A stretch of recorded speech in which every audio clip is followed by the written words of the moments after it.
Good morning student. তো গত আলোচনাতে যতটা আমরা পড়েছিলাম ততটা হচ্ছে সেটা লাস্ট কি ছিল না, আমাদের প্রতিবিম্ব কিভাবে সৃষ্টি হয় তার কারণ ছিল আমাদের শেষ, অর্থাৎ প্রতিবিম্ব কি এই সম্পর্কে আমরা জেনেছিলাম। তো আজকে আমরা প্রতিবিম্ব সম্পর্কে ডিটেলস তথ্য জানবো, অর্থাৎ প্রতিবিম্বর কতগুলি প্রকারভেদ আছে এবং প্রতিবিম্বের সেই প্রকারভেদগুলির কি কি বৈশিষ্ট্য আছে এবং তাদের ধরন কেমন এবং তাদের কার কিসের মাধ্যমে এই ধরনের প্রতিবিম্ব সৃষ্টি হয় তা আমরা চিত্রসহ আজকে দেখব। তো শুরু করা যাক। তো প্রথমে আমাদের যেটা প্রতিবিম্বের প্রকারভেদ আমরা দের মধ্যে প্রধান যে দুটো প্রকারভেদ হচ্ছে সেটা এক নম্বর হচ্ছে সদ্বিম্ব এবং দ্বিতীয়ত হচ্ছে কি অসদ্বিম্ব। তো সদ্বিম্ব হচ্ছে কি না, প্রকৃতপক্ষে প্রকৃত প্রতিকৃতি, অর্থাৎ কোনো বস্তুর যদি প্রকৃত প্রতিকৃতি পেতে হয় তাহলে আমাকে সদ্বিম্ব ভাবতে হবে। অর্থাৎ সদ্বিম্বই হচ্ছে কোনো বস্তুর প্রকৃত প্রতিকৃতি, কারণ এটা তখনই সৃষ্টি হবে যখন উৎস থেকে আগত রশ্মিগুচ্ছ প্রতিফলিত বা প্রতিষ্ঠিত হওয়ার পরে একটি নির্দিষ্ট অঞ্চলে মিলিত হয়ে এই ধরনের প্রতিবিম্ব তৈরি করে। আর অসদ্বিম্ব কিন্তু কাল্পনিক প্রতিকৃতি। তার প্রধান কারণ হচ্ছে অসদ্বিম্ব থেকে যখন বস্তু থেকে যখন আলো উৎসগুলো আসে তখন তারা পরস্পরকে কিন্তু একসাথে এক জায়গায় কিন্তু মিলিত হয় না, তারা কিন্তু অপসৃত হচ্ছে বলে মনে হয়। অর্থাৎ যেন মনে হবে যে প্রতিবিম্বটা আমাদের ওই উৎস থেকে কিন্তু আলোক রশ্মি চারদিকে ছড়িয়ে পড়ছে, এটা আমাদের মনে হবে। সেই ক্ষেত্রে এটাকে আমরা কি কাল্পনিক প্রতিবিম্ব প্রতিকৃতি বলতে পারি। তো সদ্বিম্বের যে সংজ্ঞা, সদ্বিম্বকে আমরা কিভাবে সংজ্ঞায়িত করব? তো সদ্বিম্বের সংজ্ঞাতে এখানে কি বলা আছে না কোনো উৎস থেকে আলোক রশ্মিগুচ্ছ, অর্থাৎ কোনো উৎস থেকে আলোক রশ্মিগুচ্ছ ক্রমান্বয়ে প্রতিফলিত প্রতিষ্ঠিত হয়ে অপর কোনো নির্দিষ্ট অঞ্চলে মিলিত হলে তার ফলে যে প্রতিবিম্বের সৃষ্টি হয়। অর্থাৎ কোনো বস্তুর যখন উৎস থেকে যখন আলো রশ্মিগুলো চারিদিকে ছড়িয়ে পড়ে তখন তারা কোনো মাধ্যম দ্বারা যদি প্রতিফলিত হয় বা প্রতিষ্ঠিত হয়, অথবা প্রতিফলিত বা প্রতিষ্ঠিত যদি দুটোই একসাথে হয়ে থাকে ক্রমান্বয়ে, তাহলে সেক্ষেত্রে যদি প্রতিফলিত রশ্মি বা প্রতিষ্ঠিত রশ্মি পরস্পরের সঙ্গে মিলিত হয় কোনো একটি অঞ্চলে, তার ফলে যে প্রতিবিম্ব সৃষ্টি হয় তাকে হচ্ছে সদ্বিম্ব বলে। আমরা প্রতিবিম্বের সংজ্ঞাতে এই দুটো পার্টি পেয়েছি, তার মধ্যে প্রথমটা হচ্ছে কি এটা সদ্বিম্বের আন্ডারে পড়ছে। তো এরপরে আমরা দেখে নেব যে সদ্বিম্বের কয়েকটি উদাহরণ, অর্থাৎ সদ্বিম্ব কোন কোন ধরনের বস্তুর দ্বারা সৃষ্টি হতে পারে। প্রথম কথাই হচ্ছে দর্পণের দ্বারা প্রতিবিম্ব তো সৃষ্টি আমরা জানি, তবে কোন দর্পণের দ্বারা কিরকম সৃষ্টি হয় সেটা আমরা আবার দেখে নিই। তো এখানে কি বলা আছে না, অবতল দর্পণে সৃষ্ট প্রতিবিম্ব। তাহলে অবতল দর্পণে যে প্রতিবিম্বটা সৃষ্টি হয় সেটা অবশ্যই কি সদ্বিম্ব হতে হবে। পাশের ছবিটা দেখতে পাচ্ছ, এই যে দর্পণটা দেখা যাচ্ছে এটা একটু বাঁকানো, অর্থাৎ কার্ভ টাইপের যে দর্পণ, এবং দর্পণের এই গায়েতে দেখো অনেকগুলো এই যে ড্যাশ ড্যাশ টানা আছে, অর্থাৎ এই মাধ্যমের যেদিকটা উল্টো দিক, অর্থাৎ যেদিকটা এই বাঁকানো দিক সেই দিকটা কিন্তু এর প্রতিফলক তল। অর্থাৎ দেখতেই পাচ্ছ এখানে একটা বস্তু রাখা আছে, যে বস্তুর উৎস থেকে রশ্মিগুচ্ছ, অর্থাৎ এই যে অ্যারো লাইন দিয়ে চিহ্নিত করা যেগুলো হচ্ছে বস্তুর উৎস থেকে আগত আলোক রশ্মি। অর্থাৎ এখান থেকে আলোক রশ্মি এসে কি করছে না একটা বিন্দুতে মিলিত হচ্ছে, দুটো রশ্মি এখানে দেখানো হয়েছে। তো দুটো রশ্মি এসে এখানে এক জায়গাতে মিলিত হচ্ছে, তার ফলে কিন্তু দেখা যাচ্ছে যে প্রতিবিম্বটা ছিল তার উল্টো প্রতিবিম্ব এখানে পাওয়া যাচ্ছে। তো এটা হচ্ছে অবতল দর্পণের দ্বারা সৃষ্ট কি সদ্বিম্ব। এরপরে নিচে তারপরে উদাহরণটা কি দেওয়া আছে না, উত্তল দর্পণে এটা উত্তল লেন্স হবে। তো উত্তল লেন্স দ্বারা সৃষ্ট প্রতিবিম্ব, তাহলে অবতল দর্পণের প্রতিবিম্বটা কেমন হবে সৎ, এবং উত্তল লেন্সের প্রতিবিম্বটা কেমন হবে সৎ। এছাড়াও কিন্তু মানুষের চক্ষুতে রেটিনাতে যে প্রতিবিম্ব তৈরি হয় সেটা কিন্তু অবশ্যই সদ্বিম্ব, অর্থাৎ মানব চক্ষুর রেটিনাতে যে প্রতিবিম্ব তৈরি হয় সেটা কিন্তু সদ্বিম্ব, অর্থাৎ চোখও কিন্তু এক প্রকারে উত্তল লেন্সের মতোই কাজ করে। তো এখানে আমরা দেখে নিই যে উত্তল লেন্সের ছবিতে কিভাবে প্রতিবিম্ব সৃষ্টি হয়। দেখতে পাচ্ছি এখানে এটা হচ্ছে পি কিউ একটা বস্তু, এবং এই ধরনের এই যে ফোলা লেন্স, অর্থাৎ দুদিকে যে ফোলা অংশটা, এটা এই ধরনের লেন্সকে কি বলা হচ্ছে উত্তল লেন্স। আমাদের চোখের সঙ্গে এর কিন্তু অনেক সাদৃশ্য দেখা যায়। তো এই বস্তুটা দেখতে পাচ্ছি এখান থেকে দুটো রশ্মি এখান থেকে নির্গত হয়েছে, দুটো রশ্মি নির্গত হওয়ার পরে কি করছে না লেন্সকে ভেদ করে, অর্থাৎ লেন্সে যেহেতু প্রতিসরণ হয় সেহেতু লেন্সের দুটো মাধ্যম থাকে, অর্থাৎ লেন্সের ভিতর থেকে কিন্তু রশ্মি স্বচ্ছ অবস্থাতে প্রতিষ্ঠিত হয়ে ভিতর দিকে প্রবেশ করে, এবং অন্য একটা মাধ্যমে যাওয়ার সময় এখানে দেখতে পাচ্ছি দুটো রশ্মি এক জায়গাতে মিলিত হয়েছে, যে বিন্দুতে মিলিত হয়েছে পার্টিকুলারলি সেইখানেই কিন্তু এই বস্তুটার প্রতিবিম্ব তৈরি হবে। তো এখানে প্রতিবিম্বটার প্রকৃতি দেখতে পাচ্ছি, এখানে তীর চিহ্নটার মাথা কোন দিকে ছিল, ওপর দিকে, এখানে তীর চিহ্ন মাথা কোন দিকে হয়ে গেছে, নিচের দিকে, অর্থাৎ প্রতিবিম্বটা কিন্তু উলম্ব ভাবে উল্টে গেছে, অর্থাৎ এর মাথাটা চলে গেছে নিচের দিকে, এর মাথাটা চলে এসছে ওপরের দিকে। তো এইভাবে কিন্তু প্রতিবিম্ব উল্টে যায়, এটা কিন্তু কেবলমাত্র সৎবিম্বের ক্ষেত্রে হয়। তো সৎবিম্বের প্রকৃতি এবং অবস্থান, এর পরের পয়েন্ট সৎবিম্বের প্রকৃতি ও অবস্থান। তো সৎবিম্বের প্রকৃতি কেমন, অর্থাৎ সৎবিম্বটা কেমন হলে আমরা তাকে চিনতে পারবো, অর্থাৎ কোনো প্রতিবিম্বর কেমন প্রকৃতি দেখলে আমরা তাকে সৎবিম্ব বলে আইডেন্টিফাই করতে পারবো, সেটা আমরা দেখে নিই। তো প্রথমে কি বলা আছে না, সৎবিম্ব বস্তুর সাপেক্ষে অবশীর্ষ হবে। অবশীর্ষ মানে এটাই উল্টে যাবে, অর্থাৎ বস্তুর যেমন দিকে থাকবে প্রতিবিম্বটা কিন্তু তার বরাবর উলম্ব দিকে উল্টে যাবে। এটা কিন্তু মাথায় রাখতে হবে, উলম্ব দিকে মানে নিচের দিকটা ওপর হয়ে যাবে, ওপর দিকটা নিচে হয়ে যাবে। কখনোই কিন্তু পার্শ্বীয় পরিবর্তন সাথে কিন্তু উলম্বর পরিবর্তনের কোনো সম্পর্ক নেই। পার্শ্বীয় পরিবর্তন হতেও পারে, নাও হতে পারে, কিন্তু উলম্ব দিকের পরিবর্তন কিন্তু সৎবিম্বের ক্ষেত্রে হবেই হবে। তো এক্ষেত্রে কি বলা আছে না, বস্তুর সাপেক্ষে কি হবে, অবশীর্ষ হবে, অর্থাৎ উলম্ব দিকে উল্টে যায়। নেক্সট পয়েন্টে কি বলা আছে, সৎবিম্ব প্রধান অক্ষের বিপরীত দিকে তৈরি হয়। অর্থাৎ এখানে দেখতেই পাচ্ছ যে কোনো দর্পণ বা যে কোনো লেন্সের ক্ষেত্রে কিন্তু একটা প্রধান অক্ষ থাকে। এখানে দেখতে পাচ্ছ যে ডটের লাইন দিয়ে টানা আছে, এটা লেন্সের ক্ষেত্রে দেখানো হয়েছে। এখানে অবতল দর্পণে যদি খুব ভালো করে দেখো তো সেখানেও কিন্তু একটা ডটের লাইন টানা আছে, অর্থাৎ প্রধান অক্ষ। অর্থাৎ এই অক্ষটা কিন্তু কোনো লেন্স বা কোনো দর্পণের একদম মধ্য বিন্দু দিয়ে ছেদ করে বেরোয়। অর্থাৎ প্রত্যেকটা দর্পণে একটা ফোকাস বিন্দু থাকে এবং একটা বক্রতা কেন্দ্র থাকে এবং হচ্ছে একটা আলোক কেন্দ্র থাকে যদি আমরা লেন্সের ক্ষেত্রে ধরি। তো সেই তিনটে বিন্দুকে কিন্তু একসাথে কানেক্ট করে এবং এই জন্য এটাকে প্রধান অক্ষ বলা হয় এবং এইটা একদম লেন্সের বা কোনো দর্পণের মধ্যভাগ দিয়ে নির্গত হয়। তো এখানে দেখতেই পাচ্ছ দুটো ক্ষেত্রে এই যে সৎবিম্ব দেখানো হয়েছে, বস্তুর এই প্রধান অক্ষের যদি ওপরে পার্শ্বে বস্তু থাকে তাহলে নিচের পার্শ্বে কিন্তু প্রতিবিম্ব তৈরি হচ্ছে, অর্থাৎ প্রধান অক্ষের ঠিক বিপরীত দিকে প্রতিবিম্ব তৈরি হচ্ছে। লেন্সের ক্ষেত্রে একই, দেখো এখানে লেন্সের ক্ষেত্রে বস্তুটা কোথায় রাখা হয়েছে, প্রধান অক্ষের ওপরে, কিন্তু প্রতিবিম্ব তৈরি করা হয়েছে কোন দিকে, প্রতিবিম্ব অর্থাৎ প্রধান অক্ষের কিন্তু নিচের দিকে। অর্থাৎ প্রতিবিম্ব সৎবিম্বর ক্ষেত্রে কিন্তু প্রতিবিম্ব উল্টো দিকে তৈরি হয়, প্রধান অক্ষের বিপরীত দিকে। তো এরপরে পয়েন্ট কি বলা আছে, সৎবিম্ব প্রকৃত বস্তুর আকারের তুলনায় ক্ষুদ্র বা বৃহৎ হতে পারে, যা অবশ্যই পর্দায় ফেলা যায়। তো সৎবিম্ব কিন্তু বস্তুর আকারে কখনোই সমান হবে না, এটা কিন্তু মাথায় রাখতে হবে। সৎবিম্ব বস্তুর আকারের থেকে ছোট হতে পারে অথবা বড় হতে পারে। এখানে দেখতে পাচ্ছ অবতল দর্পণের যে ছবিটা আঁকা হয়েছে, এখানে দেখো বস্তুর আকার যা প্রতিবিম্বের আকার কিন্তু ছোট হয়ে গেছে, কিন্তু এখানে যখন আমরা উত্তল লেন্সের ক্ষেত্রে দেখতে পাচ্ছি যে বস্তুর আকার যা ছিল প্রতিবিম্বের আকার কিন্তু তার থেকে বড় হয়ে গেছে। কিন্তু এটা এতটাই ছোট বা এতটাই বড় হবে যাকে কিন্তু পর্দাতে অবশ্যই ফেলা যাবে, অর্থাৎ যাকে কিন্তু চোখে দেখা যাবে। এতটাও ছোট হবে না যে যাকে চোখে দেখা যাবে না, বা এত বৃহৎ হবে না যাকে আমরা আন্দাজি করতে পারবো না। তো মোটামুটি একটু বস্তুর থেকে আকারে বড় হবে এবং অথবা বস্তুর থেকে আকারে ছোট হবে, তো মোটামুটি ছোট বা বড়। তো নেক্সট পয়েন্টে কি বলা আছে না, সৎবিম্বর উজ্জ্বলতা এবং তীক্ষ্ণতা বস্তুর সমসাময়িক হয়। তো সৎবিম্ব যতটা তীক্ষ্ণ বা যতটা উজ্জ্বল হবে সেটা কিন্তু বস্তুর ওপর নির্ভর করে, অর্থাৎ বস্তুটা ঠিক যতটা উজ্জ্বল বা যতটা তীক্ষ্ণতা থাকে প্রতিবিম্বের ক্ষেত্রে, সৎবিম্বের ক্ষেত্রে কিন্তু ঠিক একই উজ্জ্বলতা বা একই প্রতিবিম্বের থাকে, এর কোনো হেরফের হয় না। তো নেক্সট পয়েন্টে কি বলা আছে, সৎবিম্বের অবস্থান অবতল দর্পণের ক্ষেত্রে বস্তুর সাথে একই পার্শ্বে এবং উত্তল লেন্সের ক্ষেত্রে বস্তুর সাপেক্ষে বিপরীত পার্শ্বে। তো এখানে আমরা দেখে নিই যে অবতল দর্পণের যে ছবিটা আঁকা আছে, দেখো এখানে এইটা হচ্ছে দর্পণের এক পৃষ্ঠ পার্শ্ব, অর্থাৎ এই দিকটা যদি আমরা প্রথম পার্শ্ব এবং এই দিকটা যদি দ্বিতীয় পার্শ্ব ধরি, অর্থাৎ এটা হচ্ছে দর্পণের বিপরীত দিক, এটা সম্মুখ দিক। তো এখানে দেখতে পাচ্ছ বস্তু যে সম্মুখ দিকে আছে প্রতিবিম্ব কিন্তু সেই সম্মুখ দিকেই তৈরি হয়েছে। কিন্তু এখানে যদি আমরা উত্তর লেন্সের ক্ষেত্রে দেখি, তো উত্তর লেন্সের যদি এটাকে আমি সম্মুখ ভাগ ধরি তাহলে এটা অবশ্যই পশ্চাৎ ভাগ হবে, অর্থাৎ পিছনের দিক হবে। তাহলে এখানে দেখতে পাচ্ছি যে বস্তুটা এই পার্শ্বে রাখা আছে কিন্তু প্রতিবিম্ব তৈরি হয়েছে তার ঠিক বিপরীত দিকে, অর্থাৎ সৎবিম্ব কিন্তু দুদিকেই তৈরি হতে পারে, অর্থাৎ বস্তু যেদিকে থাকে সেদিকেও তৈরি হতে পারে, সেটা বিশেষ বিশেষ ক্ষেত্র অনুযায়ী। আবার যেদিকে বস্তু থাকে তার বিপরীত দিকেও কিন্তু তৈরি হতে পারে, তো এটা কিন্তু মাথায় রাখতে হবে। তো এরপরে কি বলা আছে না, এরপরে সৎবিম্বের ঠিক উল্টো অসৎবিম্ব। তো অসৎবিম্বের ক্ষেত্রে কি বলা আছে না, কোনো উৎস থেকে আগত আলোকরশ্মি গুচ্ছ ক্রমান্বয়ে প্রতিফলিত প্রতিষ্ঠিত হয়ে কোনো নির্দিষ্ট অঞ্চলে মিলিত না হয়ে, অর্থাৎ কোনো নির্দিষ্ট অঞ্চলে কিন্তু এরা পরস্পর মিলিত হয় না।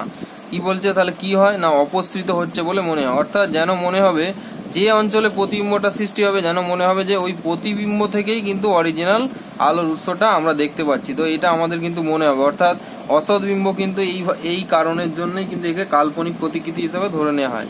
কারণ কি না, এখানে কোনো উৎস থেকে আগত রশ্মিগুচ্ছ প্রতিফলিত বা প্রতিষ্ঠিত হওয়ার পর কিন্তু পরস্পর মিলিত হয় না, তার জায়গায় কি হয় না, অন্য একটা বস্তু থেকে যেন অপসৃত হচ্ছে বলে মনে হয়, অর্থাৎ অন্য কোনো বস্তু থেকে যেন আসছে বলে মনে হয়। সেই জন্য কিন্তু আমরা কোনো দর্পণের যখন আমরা অসৎ বিম্ব দেখি তখন কিন্তু আমাদের মনে হয় যে সেটা যেন দর্পণের ভিতরে রক্ষিত আছে বস্তুটা।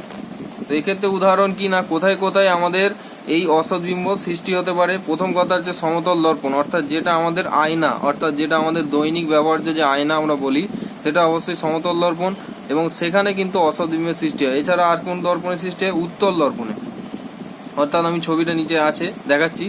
এরপরে কি আছে না, অবতল লেন্সের ক্ষেত্রে, তাহলে ওখানে দেখো ঠিক এর বিপরীতটা হচ্ছে। কিন্তু আগে আমরা কি পড়েছি না, অবতল দর্পণের ক্ষেত্রে কিন্তু সদ্বিম্ব তৈরি হয়, এখানে আমরা কি পড়ছি, উত্তল দর্পণের ক্ষেত্রে অসৎ বিম্ব তৈরি হয়। এখানে আমরা কি পড়েছিলাম আগে, উত্তল লেন্সের ক্ষেত্রে সদ্বিম্ব তৈরি হয়, আর এখানে আমরা কি করছি না, অবতল লেন্সের ক্ষেত্রে অসৎ বিম্ব তৈরি হয়। এছাড়াও এক্সট্রা আর একটা কি আছে না, স্বচ্ছ তরলের সৃষ্ট পৃষ্ঠে, অর্থাৎ স্বচ্ছ তরলে যদি আমরা কোনো বস্তুর প্রতিবিম্ব দেখি তাহলে সেটা কিন্তু অবশ্যই অসৎ বিম্বই হবে। তো এবার আমরা ছবিটা একটু দেখে নিই।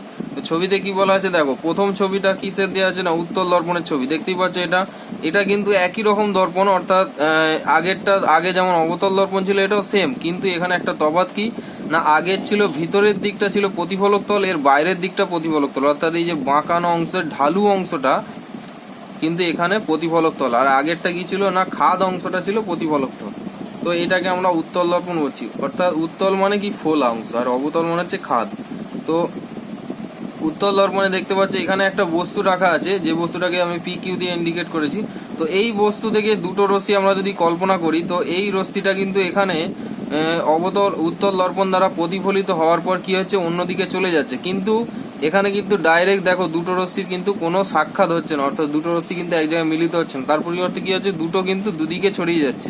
ঠিক আছে, তো একটা রশ্মি যে পথে আসছে সেই পথেই ফিরে যাচ্ছে, আর একটা রশ্মি কি অন্যদিকে চলে যাচ্ছে। তো এই দুটো রশ্মিকে যদি আমরা কাল্পনিক রেখা দিয়ে যুক্ত করি, দেখবো একটা মিটিং পয়েন্ট পাবো, অর্থাৎ একটা মিলন বিন্দু পাবো। সেই মিলন বিন্দু আর হচ্ছে আমাদের প্রধান অক্ষের মাঝখানে যে অংশটা থাকবে সেখানেই কিন্তু এর অসৎ বিম্ব তৈরি হবে, অর্থাৎ দেখতেই পাচ্ছ এখানে অসৎ বিম্ব। তাহলে এখানে কিন্তু অসৎ বিম্বটা কিরম ভাবে তৈরি হয়েছে, ঠিক সমতল দর্পণের মতো, অর্থাৎ আমাদের কি দর্পণের ভিতরে, অর্থাৎ বস্তু যেদিকে আছে তার ঠিক বিপরীত দিকে কিন্তু তৈরি হয়েছে অসৎ বিম্ব। এবং অসৎ বিম্বের আকারটা দেখতে পাচ্ছ এখানে বস্তুর আকার থেকে ছোট হয়, ছোটও নয়, এখানে ছোট দেখাচ্ছে কিন্তু এটা কিন্তু অতি ক্ষুদ্রও হতে পারে। ঠিক আছে, তো এরপরে চলে যাচ্ছে আমরা অবতল দর্পণের ক্ষেত্রে। তো অবতল লেন্সের ক্ষেত্রে। তো অবতল লেন্সে আমরা কি দেখতে পাচ্ছি না, এখানে একটা বস্তু রাখা, এটা হচ্ছে অবতল লেন্স। আগেরটা যেমন কি ছিল, উত্তল লেন্স ছিল, দুদিকটা বাইরের দিকে ফোলা ছিল, আর এদিকে অবতল লেন্সে কি দেওয়া আছে না, দুদিকের যে ফোলা অংশটা সেটা ভেতরের দিকে আছে, অর্থাৎ বাইরের দিকের অংশটা কি খাদ অবস্থা। তো এখানে দেখতে পাচ্ছি পি কিউ একটা বস্তুকে রাখা আছে। তো পি কিউ থেকে দুটো রশ্মি নির্গত হয়ে কিন্তু দুটো রশ্মি কিন্তু দুদিকে ডিফারেন্ট ভাবে ছড়িয়ে পড়ছে, কিন্তু এরা কখনোই কিন্তু পরস্পরকে মিলিত করছে না। যদি আমরা এটাকে কাল্পনিক রেখা দিয়ে যুক্ত করি, তো এখানে দেখতে পাচ্ছি পি কিউ, আর এখানে দেখতে পাচ্ছ P dash Q dash. P dash Q ড্যাশটা হচ্ছে পি কিউর প্রতিবিম্ব, ঠিক আগেরটার মতো। তো এখানে কি দেখতে পাচ্ছ না, এখানেও কিন্তু পি ড্যাশ কিউ ড্যাশের আকার পি কিউ থেকে অতি ক্ষুদ্র, অর্থাৎ অসৎ বিম্বের আকার কিন্তু এখানে দুটোর ক্ষেত্রেই আমরা ছোট দেখতে পেলাম। তো এর সাপেক্ষে আমরা অসৎ বিম্বের কিছু প্রকৃতি বা অবস্থান জেনে নিই, যে অসৎ বিম্ব কোথায় অবস্থান করে বা প্রকৃতিটা কেমন হবে। তো প্রথম পয়েন্টে কি বলা আছে না, বস্তুর সাপেক্ষে অসৎ বিম্ব সমশীর্ষ হয়, অর্থাৎ আমরা দুটো ছবিতে দেখতে পাচ্ছি যে বস্তুর মাথাটা যেদিকে, অর্থাৎ এখানে দেখতে পাচ্ছ যে অ্যারোর তীর চিহ্নের সাইডটা যেদিকে, প্রতিবিম্বের তীর চিহ্নের সাইডটা কিন্তু সেই একই দিকে হচ্ছে, অর্থাৎ এখানে কিন্তু কোনো বস্তুর প্রতিবিম্বের উলম্ব পরিবর্তন হয় না, পার্শ্বীয় পরিবর্তন হতে পারে কিন্তু উলম্ব পরিবর্তন কিন্তু কখনো হয় না, অর্থাৎ উপর নিচে কখনো উল্টে যায় না। তো সদ্বিম্বের থেকে কিন্তু এটা একটা তফাৎ। তো সদ্বিম্ব কি হয় না, উলম্ব পরিবর্তন হয়, অর্থাৎ উপর নিচে উল্টে যায়, কিন্তু অসদ্বিম্বে কিন্তু এরকম কোনো পরিবর্তন লক্ষ্য করা যায় না। তো এখানে সমশীর্ষ মানে কি বলা আছে, অর্থাৎ বস্তুর যেদিকে শীর্ষ প্রতিবিম্বেরও ঠিক একই দিকে শীর্ষ হয়, অর্থাৎ বস্তুর যদি ওপর দিকে শীর্ষ হয় তাহলে প্রতিবিম্বের ওপর দিকে, বস্তুর যদি নিচের দিকে হয় তাহলে প্রতিবিম্বেরও কিন্তু নিচের দিকে শীর্ষ হবে। তো নেক্সট পয়েন্টে কি বলা আছে না, অসৎ বিম্বের আকার বস্তুর তুলনায় অতি বিবর্ধিত হতে পারে অথবা অতি ক্ষুদ্র বা সমান আকারে হতে পারে। তাহলে অসৎ বিম্বে যে প্রতিবিম্বটা তৈরি করে কোনো বস্তুর, তাহলে তার আকার কিন্তু অতি ক্ষুদ্র হতে পারে, অর্থাৎ অতি ক্ষুদ্র মানে একদমই ক্ষুদ্র, যাকে কিন্তু পর্দায় ফেলা যাবে না। আবার অতি বিবর্ধিত হতে পারে, এত বিবর্ধিত হবে যার সাপেক্ষে কোনো পর্দা তৈরি করা সম্ভব নয়। আর কি হতে পারে, সমান হতে পারে। তো সমানটা তোমরা অলরেডি দেখে থাকবে যে কোনো সমতল দর্পণ, অর্থাৎ আমরা ঘরোয়া যে আয়না দর্পণ ব্যবহার করি, সেই দর্পণে কিন্তু যে প্রতিবিম্ব সৃষ্টি হয় সেটা কিন্তু বস্তুর আকারের সঙ্গে একদম সমানই হয়। তো এটাও কিন্তু অসৎ বিম্ব। তো কি বলা আছে নেক্সট পয়েন্টে, অসৎ বিম্বকে পর্দায় ফেলা যায় না। এটা তো আমরা আগেই শিখলাম যে এদের আকার এতটাই ক্ষুদ্র বা এতটাই বিবর্ধিত হয় যে এরকম আকারের কোনো পর্দা তৈরি করাই সম্ভব নয়, সুতরাং একে পর্দায় ফেলা যায় না অসৎ বিম্বকে। তারপর কি বলা আছে, অসৎ বিম্ব বস্তুর সাপেক্ষে প্রধান অক্ষের একই পার্শ্বে অবস্থিত। তো আগে তোমরা দেখেছিলে যে সৎ বিম্বতে প্রধান অক্ষের ঠিক যদি বস্তু ওপর দিকে থাকে তাহলে প্রধান অক্ষের নিচের দিকে প্রতিবিম্ব তৈরি হয় আগের ক্ষেত্রে, অর্থাৎ সৎবিম্ব ক্ষেত্রে এটা হচ্ছিল। কিন্তু এখানে দেখো দুটো কেসের ক্ষেত্রেই অসৎবিম্ব কিভাবে তৈরি হয়েছে না, বস্তু প্রধান অক্ষের যদি ওপর দিকে থাকে তাহলে প্রতিবিম্ব কিন্তু প্রধান অক্ষের ওপর দিকে তৈরি হবে, অর্থাৎ প্রধান অক্ষের কোনো বিপরীত দিকে কিন্তু এর প্রতিবিম্ব তৈরি হয় না, একই দিকে তৈরি হয়। অর্থাৎ যদি ওপর দিকে বস্তু থাকে তাহলে ওপর দিকে প্রতিবিম্ব হবে, যদি নিচের দিকে বস্তু থাকে তাহলে নিচের দিকে প্রতিবিম্ব হবে। তারপর নেক্সট কি বলা আছে না, উত্তল দর্পণের ক্ষেত্রে অসৎবিম্ব দর্পণের বিপরীত পার্শ্বে এবং অবতল লেন্স ও সমতল দর্পণের ক্ষেত্রে বস্তুর কিন্তু একই পার্শ্বে অবস্থিত। অর্থাৎ এখানে দেখতে পাচ্ছি যে এটা হচ্ছে উত্তল দর্পণ।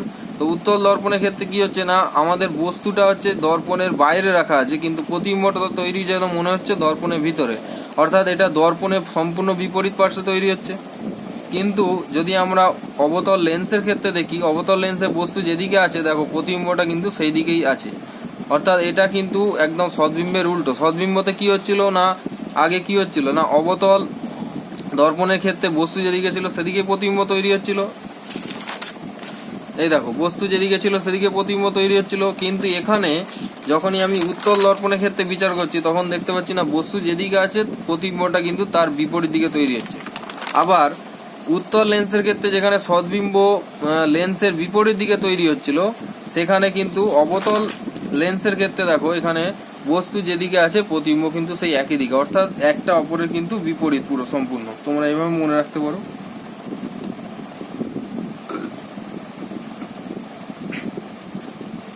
তারপর কি বলা আছে না, অসৎ বিম্বের উজ্জ্বলতা বা তীক্ষ্ণতা, অর্থাৎ অসৎ বিম্ব যতটা উজ্জ্বল বা তার তীক্ষ্ণতার যে প্রকৃতি হয় সেটা বস্তু অপেক্ষা খুব কমও হতে পারে অথবা খুব বেশিও হতে পারে। অর্থাৎ অসৎ বস্তুর যা উজ্জ্বলতা বা তীক্ষ্ণতা, তার প্রতিবিম্বের তীক্ষ্ণতা কিন্তু তার থেকে কম হতে পারে, বেশিও হতে পারে, আবার সমানও হতে পারে।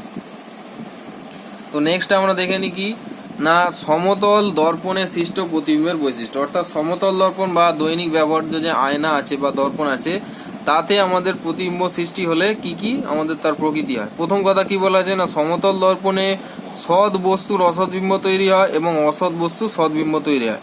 অর্থাৎ সৎ বস্তু যদি আমরা রাখি দর্পণের সামনে তার অসৎ বিম্ব তৈরি হবে, এবং কোনো অসৎ বস্তুকে যদি আমরা রাখি তার সৎ বিম্ব তৈরি হবে, পুরো উল্টো।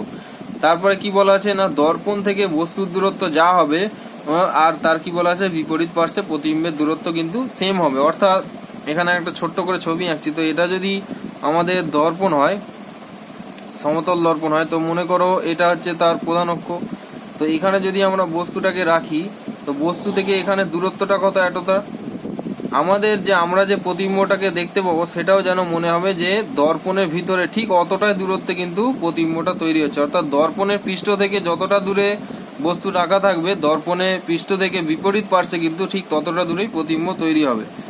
এবং তারপরে পয়েন্টটা কি বলা আছে, এবং বস্তুর দর্পণের প্রতিবিম্ব বস্তুর সাপেক্ষে পার্শ্বীয় পরিবর্তন হয়। অর্থাৎ এই দর্পণের ক্ষেত্রে কি হয় না, যে প্রতিবিম্বটা আমরা বস্তুর দেখবো সেটা কিন্তু পার্শ্বীয় পরিবর্তন হয়, অর্থাৎ পাশাপাশি উল্টে যায়, অর্থাৎ ডান দিকটা বাম দিক হয়ে যায়, বাম দিকটা ডান দিক হয়ে যায়। এটা কোন বস্তুর ক্ষেত্রে হয় না, যারা অপ্রতিসম, অর্থাৎ যাদের দুটো পার্শ্ব সমান নয়। কিন্তু প্রতিসম বস্তুর ক্ষেত্রে কি, প্রতিসম বস্তুর ক্ষেত্রে কিন্তু সেরকম কোনো পরিবর্তন লক্ষ্য করা যায় না। অর্থাৎ প্রতিসম বস্তুর ক্ষেত্রে যদি পরিবর্তন হয় সেটা আমরা বুঝতে পারবো না। সেকেন্ড পয়েন্ট তারপরে কি আছে না, প্রতিবিম্ব এবং বস্তুর উচ্চতা এবং আকার আকৃতি সমান হয়। অর্থাৎ বস্তুর উচ্চতা যা প্রতিবিম্বের উচ্চতাও তাই হবে, বস্তুর আকার যতটা হবে প্রতিবিম্বের আকারও ততটাই হবে। এখানে বস্তুর আকার যদি সরু হয় প্রতিবিম্বের আকার কিন্তু মোটা হবে না, বা বস্তুর আকার যদি মোটা হয় তো প্রতিবিম্বের আকার কিন্তু সরু হবে না, অর্থাৎ একদম হুবহু একই রকম হবে, অর্থাৎ যেমন উচ্চতা হবে তেমন আকার আকৃতি কিন্তু প্রতিবিম্বের সঙ্গে একদম অবিকল একই হবে। তো আর একটা কি বলা আছে না, প্রকৃত বস্তু কিন্তু সমশীর্ষ, অর্থাৎ সমশীর্ষ বলতে এটাই বোঝাচ্ছে যে কোনো অসৎ বিম্ব আমরা আগে কি পড়লাম না সমশীর্ষ হবে, অর্থাৎ বস্তুর মাথা যেদিকে থাকবে অর্থাৎ বস্তুর উপর দিকটা যেদিকে হবে প্রতিবিম্বের উপর দিক কিন্তু ঠিক একই দিকে হবে, এবং বস্তুর নিচের দিক যেদিকে হবে প্রতিবিম্বের নিচের দিকেও কিন্তু ঠিক একই দিকে হবে। যেহেতু এটা অসৎ বিম্ব সেই জন্য এই বৈশিষ্ট্যটা আমরা দেখতে পাই। এরপরে কি আছে না, কয়েকটি দর্পণের সমাহারে গঠিত ব্যবস্থায় কোনো বস্তু দ্বারা উৎপন্ন প্রতিবিম্বের সংখ্যা, অর্থাৎ কয়েকটা দর্পণকে যদি আমরা নির্দিষ্ট কোণে পরপর সাজিয়ে রাখি, মনে করো একটা হেক্সাগোনাল শেপ করলাম, কি একটা পেন্টাগোনাল শেপ করলাম, কি একটা চতুর্ভুজ করলাম, কি একটা ত্রিভুজ করলাম, তো সেই তার ওই রকম শেপ করার পরে ওই রকম আয়না দিয়ে আমরা বা দর্পণ দিয়ে ওরকম একটা শেপ করার পরে বা সেই যে ব্যবস্থাটার মধ্যে যদি আমরা কোনো একটা বস্তুকে রাখি তার কটা প্রতিবিম্ব তৈরি হবে, অর্থাৎ কটা আয়না বা কটা দর্পণকে কি কোণে রাখলে সেই পার্টিকুলার বস্তুটা যদি আমরা তার মধ্যে রাখি তার কি কটা প্রতিবিম্ব তৈরি হবে সেটা আমরা কিভাবে জানবো। তো এখানে একটা সূত্র তোমাদের মনে রাখতে হবে, যেটা কি না, দর্পণের প্রতিফলক তলদ্বয়ের পরস্পরের কোণ যদি থিটা হয়, অর্থাৎ দুটো দর্পণের মধ্যে সন্নিহিত কোণ, মনে করো আমি এখানে একটা দর্পণ আঁকছি, এরকম একটা মনে করো দর্পণ, ঠিক আছে, আর মনে করো এদিকে একটা দর্পণ আছে, এরকম দুটো দর্পণ, এদের মধ্যে সন্নিহিত কোণ, অর্থাৎ সন্নিহিত কোণ মানে দুটো দর্পণের যে প্রান্তটা দুজনকে টাচ করে আছে অর্থাৎ পরস্পরের মধ্যে টাচ করে আছে তাদের মধ্যবর্তী কোণ, মনে করো এখানে 60 ডিগ্রি ধরলাম, তাদের মধ্যবর্তী কোণ 60 ডিগ্রি, তাহলে এর মাঝখানে যদি কোনো একটা বস্তুকে রাখি তাহলে ওই দুটো দর্পণ সহ এর বস্তুটার কটা প্রতিবিম্ব আমরা দেখতে পাবো। ঠিক আছে, যে কোনো পেরিস্কোপে বা যে কোনো ক্যালাইডোস্কোপে এই ধরনের কিন্তু সিস্টেম তৈরি করা, এটা আমরা পরে আলোচনা করব। তো এখানে আমরা কটা প্রতিবিম্ব দেখতে পারবো সেটা কিভাবে নির্ণয় করা হয় না, প্রতিবিম্বের সংখ্যা অর্থাৎ প্রতিবিম্বের সংখ্যাকে নাম্বার অফ ইমেজ এন দিয়ে ইন্ডিকেট করা হচ্ছে। এখানে কি সূত্রটা না, 360 degree by theta minus 1। 360 degree অর্থাৎ কি, অর্থাৎ একটা ঘন কোণ, অর্থাৎ একটা কোনো গোলকের কেন্দ্রীয় যে কোণ হয় সেটা কত হয় 360 ডিগ্রি। 360 ডিগ্রি মানে 4 সমকোণ, 4 × 90 ডিগ্রি, অর্থাৎ 360 ডিগ্রি থেকে বেশি কোনো কোণ সম্ভব নয়। তো ম্যাক্সিমাম যতটা কোণ হতে পারে তার নিচে কি দেওয়া আছে থিটা, অর্থাৎ ম্যাক্সিমাম প্রবাবেল থিটা, অর্থাৎ ম্যাক্সিমাম প্রবাবেল কোণ কত, অর্থাৎ দুটো দর্পণ অর্থাৎ পাশাপাশি যতগুলো দর্পণ আছে তাদের মধ্যে সন্নিহিত কোণগুলো কত ডিগ্রি করে আছে, অর্থাৎ কোনোটা 60 ডিগ্রি হতে পারে, 30 ডিগ্রি হতে পারে, 10 ডিগ্রি, যা খুশি। তো তার মানটা -1। -1টা কেন দেওয়া আছে না, যখন আমরা প্রতিবিম্বটা তৈরি কাউন্ট করব তখন যে পৃষ্ঠে প্রতিবিম্ব প্রথম তৈরি হচ্ছে সেই পৃষ্ঠের মানটাকে বাদ দেবো, কারণ কাউন্টিং নালে আবার রিভার্স হয়ে যাবে। তো সেক্ষেত্রে আমরা কি করব না, এখানে -1 করব। তাহলে এখানে টোটাল মানটা কি পাচ্ছি আমি 360/θ -1। তাহলে এখানে একটা অঙ্ক আমি মনে করো একটা আমি এখানে কি লেখা আছে না, যদি দর্পণের মধ্যবর্তী কোনো কোণ 60 হয় অর্থাৎ 60 ডিগ্রি হয় তবে তার মধ্যবর্তী কোনো বস্তুর দ্বারা সৃষ্ট প্রতিবিম্বের সংখ্যা কত। তো এরকম কোশ্চেন আসতেই পারে পরীক্ষাতে 1 নম্বরে। তো এখানে কি বলা আছে না, এখানে থিটার মানটা দিয়ে দেওয়া আছে, তাহলে থিটার মান কত হচ্ছে 60 ডিগ্রি। তাহলে আমরা এন এর যে সমীকরণটা ছিল সেখানে আমরা বসাবো, অর্থাৎ 360 বাই যেখানে থিটা ছিল সেখানে কত বসাবো 60 ডিগ্রি -1। তাহলে এখানে আমরা কত পেলাম, এটা ভাগ করলে 6 আর -1 করলে কত 5।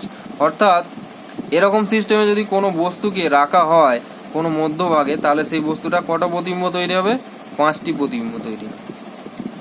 তো আজকে এই পর্যন্ত থাক, তোমরা বাড়িতে প্র্যাকটিস করবে এগুলো। Thank you.